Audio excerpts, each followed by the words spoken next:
Le gouvernement entend doubler la part du ferroviaire dans le fret en France. Le ministre des Transports a annoncé ce matin qu'il prolongeait l'aide annuelle de 170 millions d'euros jusqu'en 2024. Car évidemment, c'est un mode de transport moins polluant qui produit moins de CO2 que la route, par exemple. Reportage à la frontière espagnole au Boulou, où le trafic a explosé en 10 ans. Véronique Gaglione, Sylvain Daubat. Il arrive directement du Luxembourg. 14 heures sans escale, 1000 km de voyage, le train de marchandises s'aligne sur le quai du Boulou, près de la frontière espagnole. Le balai est millimétré, l'alignement des wagons contrôlé par ordinateur. Tous vont pivoter, presque en même temps, pour un déchargement et un rechargement express. C'est extrêmement rapide en fait. Oui, c'est très rapide. Oui. Ça Combien nous prend de temps juste ça prend? décharger une semi-remorque et recharger la précédente. Il y en a environ pour 2 minutes. À peine, oui. Avec top déchargement. À l'intérieur des remorques, des produits industriels ou des primeurs qui seront livrés dans le Grand Sud.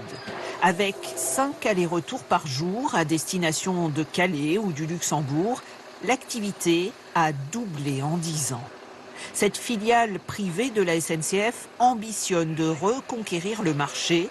Le fret ferroviaire ne représente plus que 9% du transport aujourd'hui. C'est 5 fois moins que dans les années 70. La réputation du ferroviaire, c'est d'être assez rigide.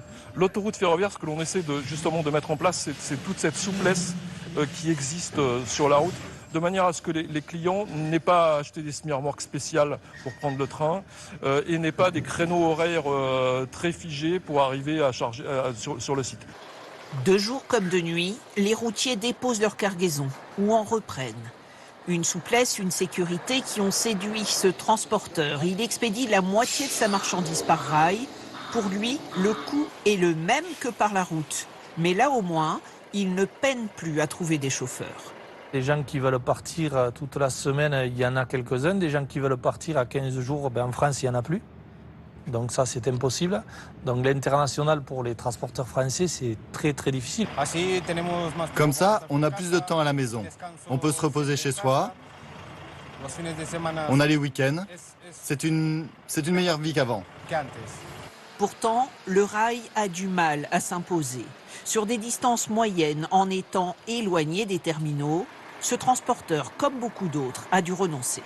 Si on voulait utiliser le rail, il faudrait aller à Avignon ou à Perpignan.